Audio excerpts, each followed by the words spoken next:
I love this right here. She said she had to break the cycle of familiar. And what that means is if you have a toxic or narcissistic parent or both parents or whatnot, you tend to gravitate towards that in your adulthood, in your adult life, because that's what you know. That's what you think is love. That's kind of your safe space. That's what you're familiar with. This type of toxic love is what you are familiar with. So I know a lot of people end up in narcissistic relationships and they don't understand why that they keep picking narcissistic people. Why do I keep picking this person? Why do I keep picking people like this? Because maybe your dad is exactly like them and you thought that that was love. Maybe your mom is exactly like them and you thought that that is love. Maybe you were raised by your grandparents and you're mirroring your grandparents' relationships. You find somebody just like your grandpa or find somebody just like your grandma. If you keep consistently ended up in relationships with narcissistic people, there's a reason. Typically, there's a parental component involved in that. We might want to go shake the family tree a little bit and see what kind of narcissistic fruit falls from it. What is going on, beautiful people? Welcome to another episode of A Narcissist Explains. I am self-aware diagnosed narcissist Lee Hammock. I use my platform to raise awareness for, NPD, get more people into therapy like myself, 4 years strong, and also, validate the victims and survivors of this disorder. Because you might not be crazy. I might be crazy. You might not be. You might have a little splash of craziness. But this series is dedicated to just making my TikToks longer, my YouTube shorts longer. So the one you just watched was about a woman. She said she had to break the cycle of familiar. She said that I had to break the cycle of familiarly. Because a lot of times, y'all, when you get into narcissist relationships, not just when you get into one, when you get into multiple, you realize that you are dating narcissists. And one of the main questions that I get when I'm talking to people over Zoom or just answering questions on TikTok or Instagram is this right here. They'll say, "Why do I keep attracting only narcissists? Why is everybody I attract a narcissist?" And I tell them this: I'm like, you attract more people than just narcissists. You are picking the narcissist. You are choosing the narcissistic people out of all available suitors. You're choosing narcissist. Why? Why? Why are you picking narcissists? I don't know. I thought all of them were no.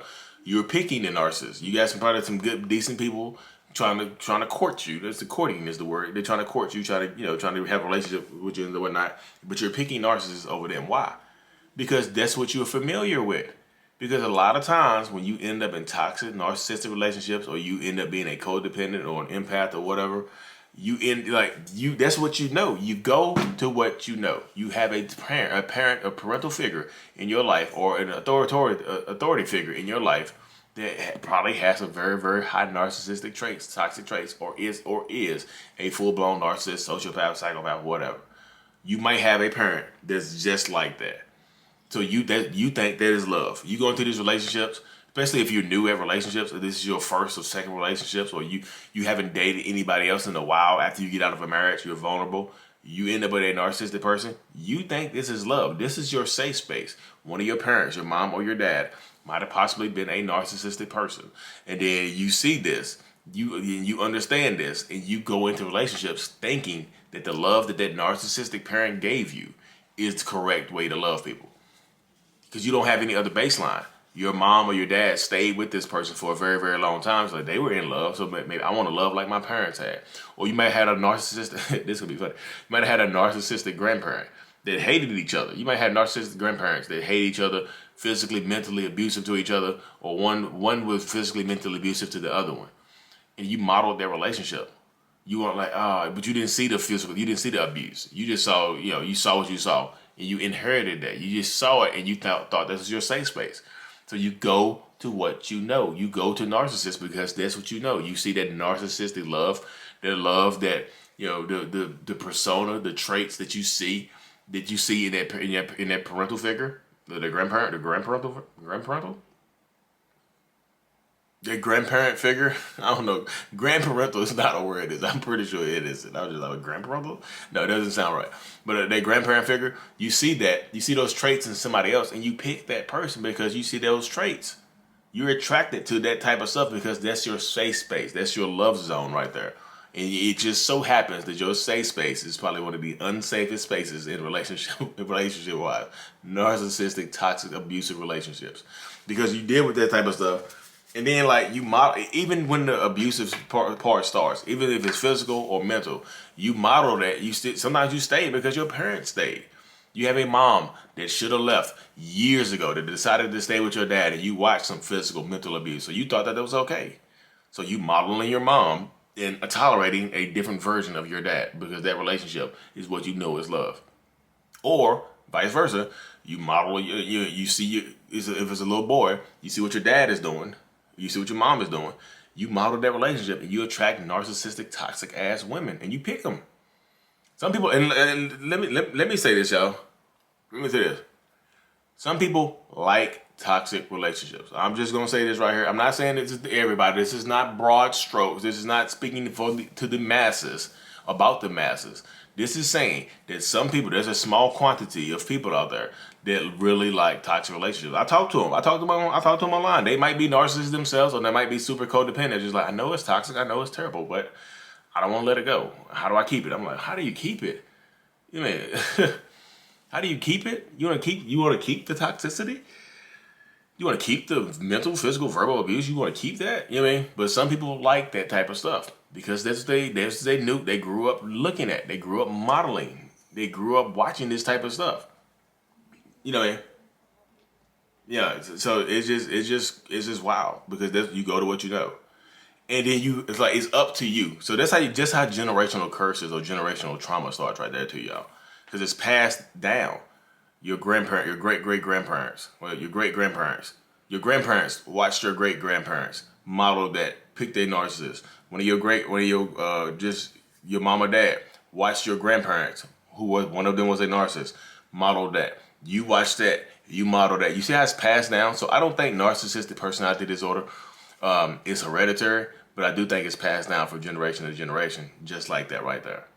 Because it's a trauma, it's a curse. It follows you around. It's like the haunting. It's like a ghost that follows you around. It's passed down. That ghost, that spirit, is passed. Oh my goodness, I said spirit. No, I know my Jezebel's coming. I know my Jezebel spirit people are coming. I shouldn't have said that. Dang it, y'all got me.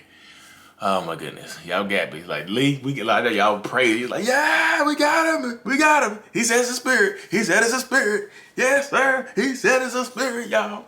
If you made it this far, drop a ghost. You gotta put a ghost emoji in the comment section, please. Because I know y'all got with the Jezebel. Dang it. This calling it the spirit makes it easier to describe. So the spirit, oh my god, I don't even want to say spirit. The curse, I'm not saying spirit. The curse, I can't say spirit. I cannot give y'all that satisfaction of saying spirit. Because you go like, the Jezebel spirit, he said it. No, it is a curse. The Jezebel curse, no, it's a curse. So, oh god, I'm about to say the Jezebel curse. The Jezebel spirit, oh god, oh my goodness gracious, I'm fumbling today. The curse is passed down from the great-grandparents to the grandparents to the parents to you.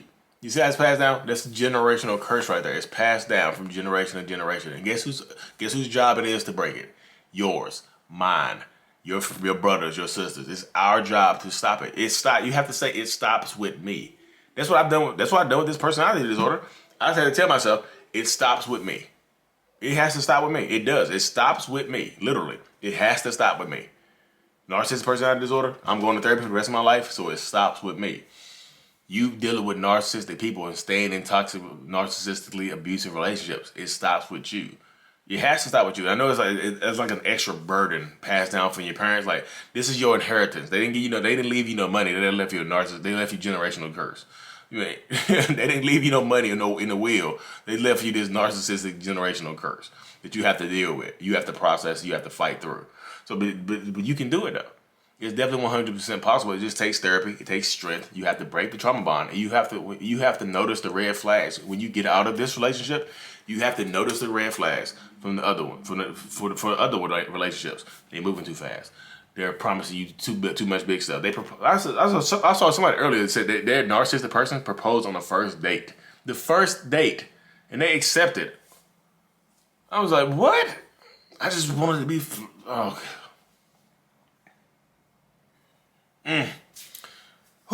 Okay, yeah, sorry. But notice the red flags, and then you can stop it. I know a lot of people, I get a lot of people and talk to a lot of people that don't trust themselves to date anymore because they've had a string of narcissistic relationships. They're like, it was like, well, I've had my last 3 boyfriends or last 3 girlfriends have all been narcissists. So I'm scared. I don't really trust myself to go out and pick a good one. I was like, and then that causes them to be scared that they are actually the narcissist. Like, am I the narcissist? I'm the common denominator. All relationships don't work because of me. Like, it sounds narcissistic, doesn't it? Go to therapy. I'm trying to find a therapist right now. When you eagerly trying to find a therapist, that lends to the fact that you might not be a narcissist. I'm not saying it's going to counsel it completely out. It lends to the fact that you might not be a narcissist, though. But like I said, y'all, you can stop the generational trauma. You can stop the generational curse. It's on you to stop it. It's up to you to stop it. You can do it. The power lies in you. Anyways, y'all, thank y'all for tuning in to another episode. Mental Illness is out. Peace.